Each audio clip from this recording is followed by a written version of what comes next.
Bonsoir à tous et bienvenue pour cette nouvelle édition de Voyage au bout de la nuit. Je poursuis la lecture de George Sand de son roman Elle et lui. En attendant, si ce n'est pas déjà fait, eh bien, je vous invite à vous installer confortablement sur votre canapé et puis à passer tout simplement un excellent moment littéraire en ma compagnie.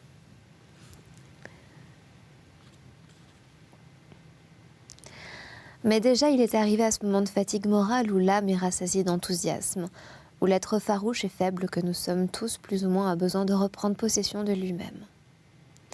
Encore s'accuser, encore promettre, encore persuader, encore s'attendrir. Et quoi, se dit-il, ne peut-être elle heureuse et confiante 8 jours entiers? C'est ma faute, je le veux bien.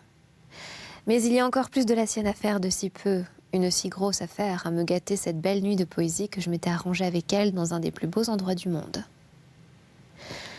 J'y suis déjà venue avec des libertins et des filles, c'est vrai.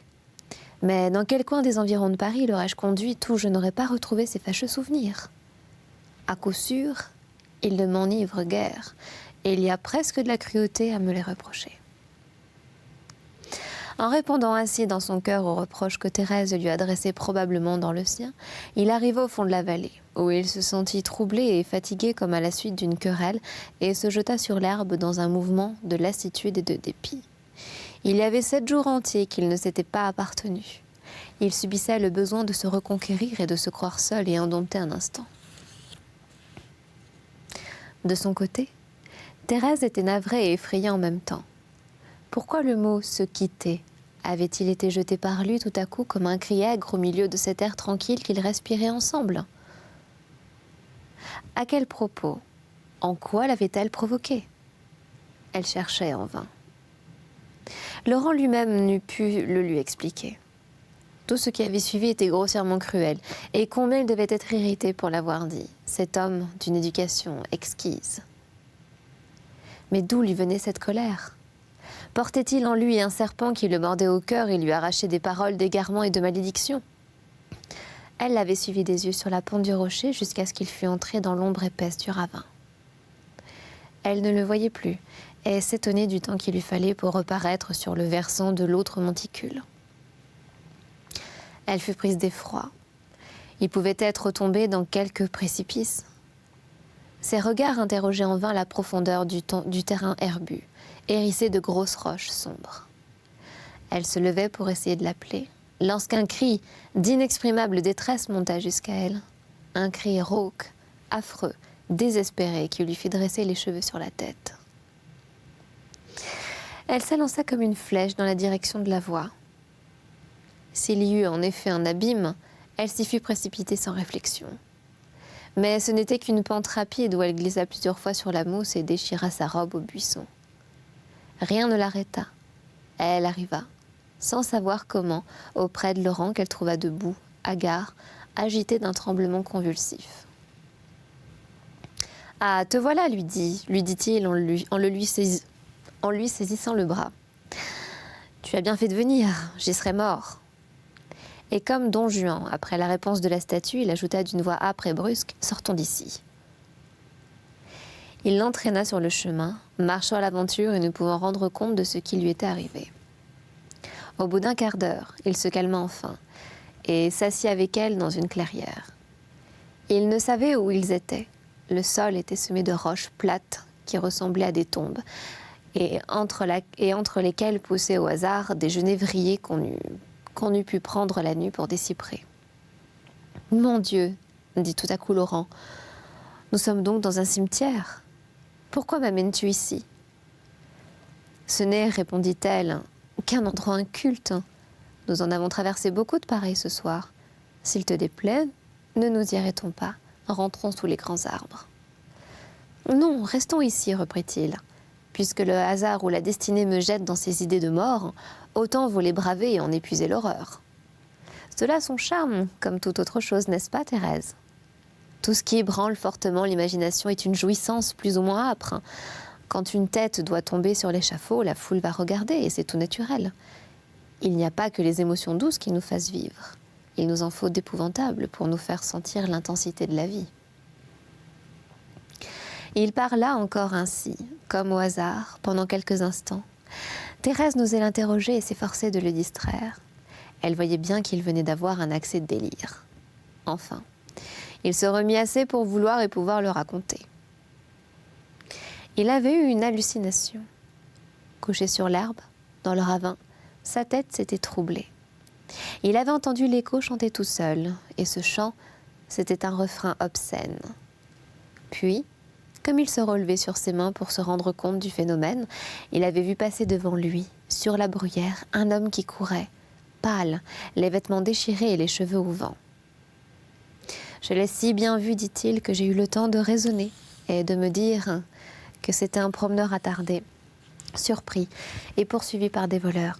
Et même j'ai cherché ma canne pour aller à son secours. Mais la canne s'était perdue dans l'herbe et cet homme avançait toujours sur moi. Quand il a été tout près, j'ai vu qu'il était ivre et non pas poursuivi. Il a passé en me jetant un regard hébété, hideux, et en me faisant une laide grimace de haine et de mépris. Alors j'ai eu peur et je me suis jeté la face contre terre, car cet homme, c'était moi. Oui, c'était mon spectre, Thérèse. Oh, ne sois pas effrayée, ne me crois pas fou, c'est une vision. Je l'ai bien compris en me retrouvant seule dans l'obscurité. Oh, je n'aurais pas pu distinguer les traits d'une figure humaine, je n'avais vu celle-là que dans mon imagination. Mais qu'elle était nette, horrible, effrayante. C'était moi avec 20 ans de plus. Des traits creusés par la débauche ou la maladie, des yeux effarés, une bouche abrutie, et malgré tout cet effacement de mon être, il y avait dans ce fantôme un reste de vigueur pour insulter et défier l'être que je suis à présent. Je me suis dit alors, oh mon Dieu, est-ce donc là que je serais dans mon âge mûr? J'ai eu ce soir de mauvais souvenirs que j'exprimais malgré moi. C'est que je porte toujours en moi ce vieil homme dont je me croyais délivrée. Le spectre de la débauche ne veut pas lâcher sa proie, et jusque dans les bras de Thérèse, il viendra me railler et me crier « Il est trop tard ». Alors je me suis levée pour te rejoindre, ma pauvre Thérèse. Je voulais te demander grâce pour ma misère et te supplier de me préserver, mais je sais pendant combien de minutes ou de siècles j'aurais tourné sur moi-même sans pouvoir avancer si tu n'étais enfin venue. Je t'ai reconnue tout de suite, Thérèse.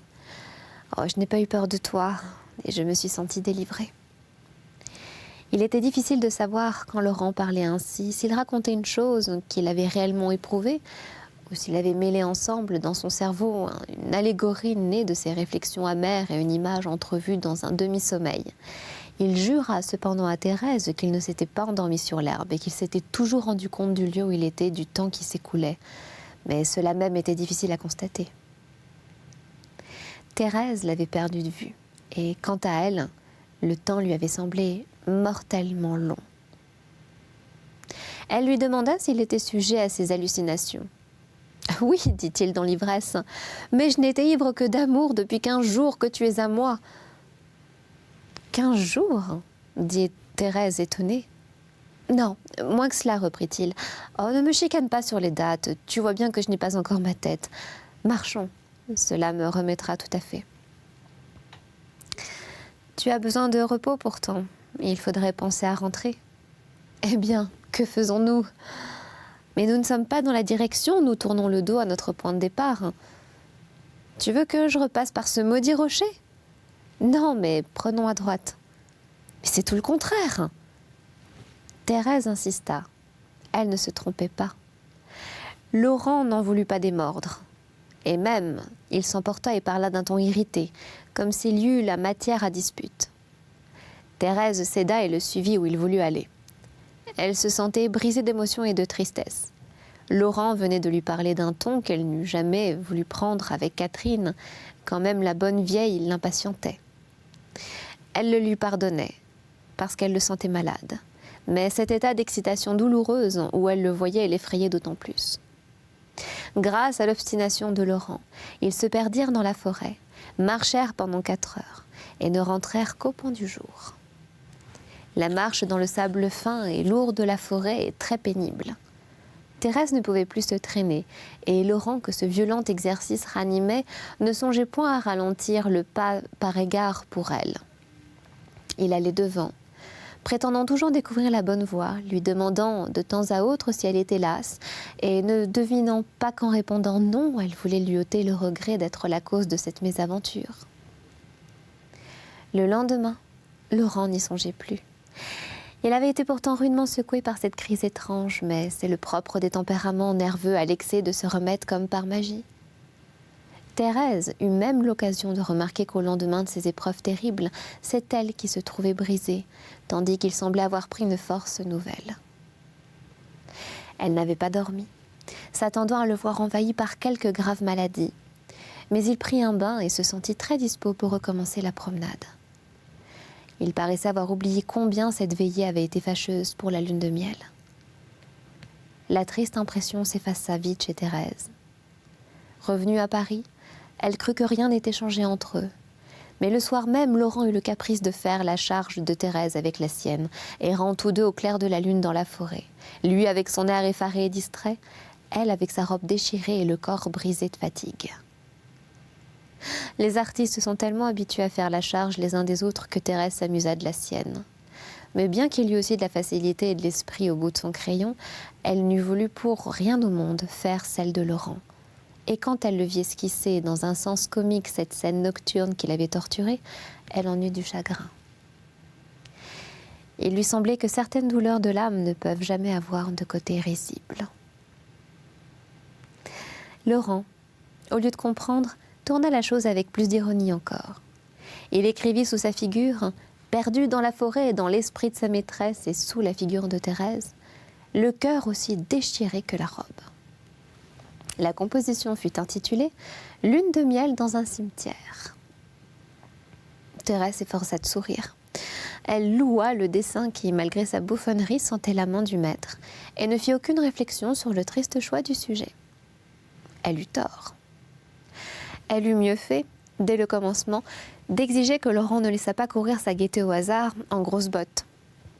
Elle se laissa marcher sur les pieds parce qu'elle eut peur qu'il ne fût encore malade et pris de délire au milieu de sa lugubre plaisanterie. 2 ou 3 autres fêtes ce genre l'ayant avertie, elle se demanda si la vie douce et réglée qu'elle voulait donner à son amie était réellement l'hygiène qui convenait à cette organisation exceptionnelle. Elle lui avait dit « Tu t'ennuieras quelquefois peut-être, mais l'ennui repose du vertige, et quand la santé morale sera bien revenue, tu t'amuseras de peu et connaîtras la véritable gaieté. » Les choses tournaient en sens contraire. Laurent n'avouait pas son ennui, mais il lui était impossible de le supporter, et il exhalait en caprices amers et bizarres. Il s'était fait une vie de haut et de bas perpétuelle. Les brusques transitions de la rêverie à l'exaltation de la nonchalance absolue aux excès bruyants étaient devenues un état normal dont il ne pouvait plus se passer. Le bonheur, délicieusement savouré pendant quelques jours, arrivait à l'irriter comme la vue de la mer par un calme plat. « Tu es heureuse, disait-il à Thérèse, de te réveiller tous les matins avec le cœur à la même place. Moi, je perds le mien en dormant. C'est comme le bonnet de nuit que ma bonne me mettait quand j'étais enfant. Elle le retrouvait tantôt à mes pieds, tantôt par terre. » Thérèse se dit que la sérénité ne pouvait venir tout d'un coup à cette âme troublée qu'il lui fallait, et qu'il fallait l'y habituer par degrés. Pour cela, il ne fallait pas l'empêcher de retourner quelquefois à la vie active. Mais que faire? Que cette activité ne fût pas une souillure, un coup mortel porté à leur idéal. Thérèse ne pouvait pas être jalouse des maîtresses que Laurent avait eues, mais elle ne comprenait pas comment elle pourrait l'embrasser au front le lendemain d'une orgie. Il fallait donc, puisque le travail qu'il avait repris avec ardeur l'excitait au lieu de l'apaiser, chercher avec lui une issue à cette force.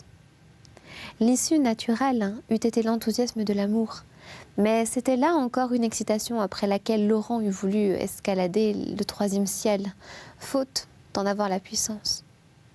Il regardait du côté de l'enfer et son cerveau, son visage même, en recevait un reflet parfois diabolique. Thérèse étudia ses goûts et ses fantaisies, et fut surprise de les trouver faciles à satisfaire. Laurent était avide de diversions et d'imprévus. Il n'était pas nécessaire de le promener dans des enchantements irréalisables. Il suffisait de le promener n'importe où et de lui trouver un amusement auquel il ne s'attendit pas. Si au lieu de lui donner à dîner chez elle, Thérèse lui annonçait en mettant son chapeau qu'ils allaient dîner ensemble chez un restaurateur, et si, au lieu de tel théâtre où elle avait prié de la conduire, elle lui demandait tout à coup de la mener à un spectacle tout différent, il était ravi de cette distraction inattendue et y prenait le plus grand plaisir, tandis qu'en se conformant à un plan quelconque tracé d'avance, il éprouvait un insurmontable malaise et le besoin de tout dénigrer. Thérèse le traita donc comme un enfant en convalescence à qui l'on ne refuse rien, et elle ne voulut faire aucune attention aux inconvénients qui en résultaient pour elle. Le premier, et le plus grave, fut de compromettre sa réputation. On la disait, et on la savait sage. Tout le monde n'était pas persuadé qu'elle n'en eût pas d'autre amant que Laurent. En outre, une personne ayant répondu qu'elle l'avait vu en Italie autrefois avec le comte de... on ne sait pas, qui était marié en Amérique. Elle passait pour avoir été entretenue par celui qu'elle avait bien réellement épousé, et on a vu que Thérèse aimait mieux supporter cette tâche que de soulever une lutte scandaleuse contre le malheur qu'elle avait aimé. Mais on s'accordait à la regarder comme prudente et raisonnable. Elle garde les apparences, disait-on. Il n'y a jamais eu de rivalité ni de scandale autour d'elle. Tous ses amis la respectent et en disent du bien. C'est une femme de tête et qui ne cherche qu'à passer inaperçue, ce qui ajoute à son mérite. Quand on la vit hors de chez elle au bras de Laurent, on commença à s'étonner, et le blâme fut d'autant plus sévère qu'elle ne s'en était préservée plus longtemps. Laurent était fort prisé des artistes, mais il comptait parmi eux un très petit nombre d'amis. On lui savait mauvais gré de faire le gentilhomme avec les élégants d'une autre classe, et de leur côté, les amis qu'il avait dans ce monde-là ne comprirent rien à sa conversion et n'y crurent pas. Donc l'amour tendre et dévoué de Thérèse passa pour un caprice effréné. Une femme chaste n'eût-elle choisi pour amant, parmi les hommes sérieux qui l'entouraient, le seul qui eût mené une vie dissolue avec toutes les pires dévergondées de Paris? Et pour ceux qui ne voulurent pas condamner Thérèse, la passion violente de Laurent ne parut être qu'une rouerie menée à bonne fin, et dont il était assez habile pour se dépêtrer quand il en serait là. Ainsi, de toutes parts, mademoiselle Jacques fut déconsidérée pour le choix qu'elle venait de faire et qu'elle paraissait vouloir afficher. Telle n'était pas, à coup sûr, l'intention de Thérèse. Mais avec Laurent, bien qu'il eût résolu de l'entourer de respect, il n'avait guère moyen de cacher sa vie. Il ne pouvait renoncer au monde extérieur et il fallait l'y laisser retourner pour s'y perdre, ou l'y suivre pour l'en préserver. Il était habitué à voir la foule et à en être vu. Quand il avait vécu un jour dans la retraite, il se croyait tomber dans une cave et demandait à grands cris le gaz et le soleil. Avec la déconsidération arriva bientôt pour Thérèse un autre sacrifice à faire, celui de la sécurité domestique. Jusque-là, elle avait gagné assez d'argent par son travail pour mener une vie aisée, mais ce n'était qu'à la condition d'avoir des habitudes réglées, beaucoup d'ordre dans ses dépenses et de suite dans ses occupations. L'imprévu qui charmait Laurent amena la gêne. Elle le lui cacha, ne voulant pas lui refuser le sacrifice de ce précieux temps qui est tout le capital de l'artiste.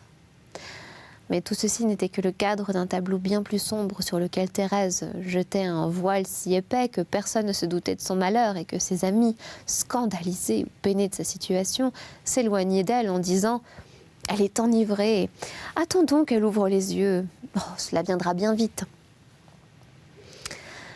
Cela était tout venu. Thérèse acquérait tous les jours la triste certitude que Laurent ne l'aimait déjà plus, ou qu'il l'aimait si mal, qu'il n'y avait dans leur union pas plus d'espoir de bonheur pour lui que pour elle. C'est en Italie que la certitude absolue en fut tout à fait acquise pour tous deux, et c'est leur voyage en Italie que nous allons raconter.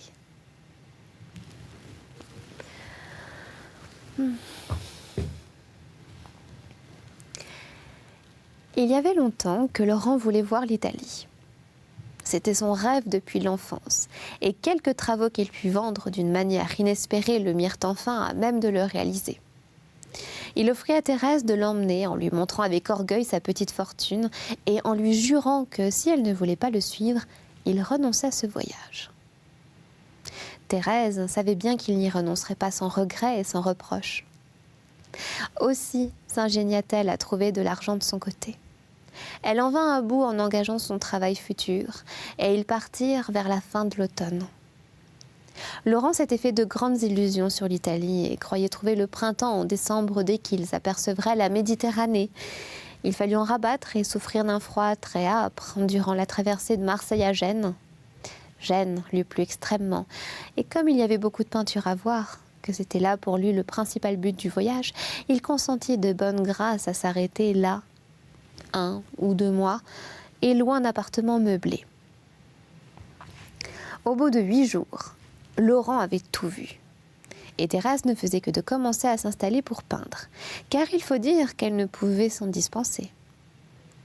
Pour avoir quelques billets de 1000 francs, elle avait dû s'engager envers un marchand de tableaux et lui apporter plusieurs copies de portraits inédits qu'il voulait ensuite faire graver. La besogne n'était pas désagréable. En homme de goût, l'industriel avait désigné divers portraits de Van Dyck, un à Gênes, un autre à Florence, etc. Copier ce maître était une spécialité grâce à laquelle Thérèse avait formé son propre talent et gagné de quoi vivre avant de faire le portrait pour son compte. Mais il lui fallait commencer par obtenir l'autorisation des propriétaires de ses chefs-d'œuvre. Et quelque diligence qu'elle y mit, une semaine s'écoula avant qu'elle pût commencer la copie désignée à Gênes. Laurent ne se sentait nullement disposé à copier quoi que ce fût. Il avait une individualité trop prononcée et trop ardente pour ce genre d'études.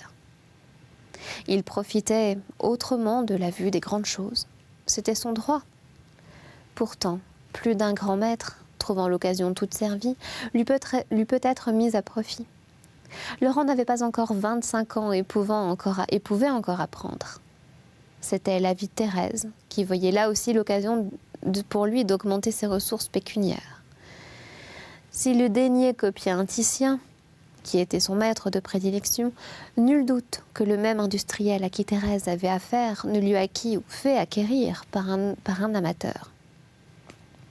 Laurent trouva cette idée absurde. Tant qu'il avait quelque argent en poche, il ne concevait pas que l'on descendît des hauteurs de l'art jusqu'à songer au gain. Il laissa Thérèse absorbée devant son modèle, la raillant même un peu d'avance du Van Dyck qu'elle allait faire et cherchant à la décourager de la tâche effrayante qu'elle osait entreprendre. Puis il se mit à errer dans la ville, assez soucieux de l'emploi de 6 semaines que Thérèse lui avait demandé pour mener son œuvre à bonne fin. Certes, il n'y avait pas pour elle de temps à perdre avec des journées de décembre courtes et sombres, une installation de matériel qui ne lui présentait pas toutes les commodités de son atelier de Paris, un mauvais jour, une grande salle peu ou point chauffée et des volets de badauds en voyage qui, sous prétexte de contempler le chef-d'œuvre, se plaçaient devant elle ou l'importunaient de leur réflexion plus ou moins saugrenue. Enrhumée, souffrante, attristée, effrayée surtout de l'ennui qu'elle voyait déjà creuser les yeux de Laurent, elle rentrait pour le trouver de mauvaise humeur ou pour l'attendre jusqu'à ce que la faim le fît revenir. 2 jours ne se passèrent pas sans qu'il lui reprochât d'avoir accepté un travail abrutissant et sans qu'il lui proposât d'y renoncer. N'avait-il pas de l'argent pour 2 ? Et d'où venait donc que sa maîtresse refusait de le partager avec lui ? Thérèse tint bon. Elle savait que l'argent ne durerait pas dans les mains de Laurent et qu'il ne s'en trouverait peut-être plus pour revenir le jour où il serait là de l'Italie. Elle le supplia de la laisser travailler et de travailler lui-même comme il l'entendrait. Mais comme tout artiste peut et doit travailler quand il a son avenir à conquérir. Il convint qu'elle avait raison et résolut de s'y mettre. Il déballa ses boîtes, trouva un local et fit plusieurs esquisses. Mais soit le champ d'air et d'habitude, soit la vue trop récente de trop de chefs-d'œuvre différents qu'il avait vivement émus et qu'il ne lui fallait le temps de digérer en lui-même, il se sentit frappé d'impuissance momentanée et tomba dans un de ces spleens contre lesquels il ne savait pas réagir seul. Il lui fallut des émotions venant du dehors, une magnifique musique sortant du plafond, un cheval arabe entrant par le trou de la serrure, un chef-d'œuvre littéraire inconnu sous la main, ou encore mieux, une bataille navale dans les ports de Gênes, un tremblement de terre, n'importe quel événement, délicieux ou terrible, qui l'arracha à lui-même, et sous l'impulsion duquel il se sentit exalté et renouvelé. Tout à coup, au milieu de ces vagues et tumultueuses aspirations, une mauvaise pensée vint le trouver malgré lui. Et c'est donc sur cette énigme, donc sur cette pensée que s'achève donc cette lecture d'Elle et lui de George Sand. Mais pour connaître donc la suite, notamment les pensées de Laurent, eh bien c'est tout simplement tout de suite dans un instant sur C8 dans Voyage au bout de la nuit. À tout de suite.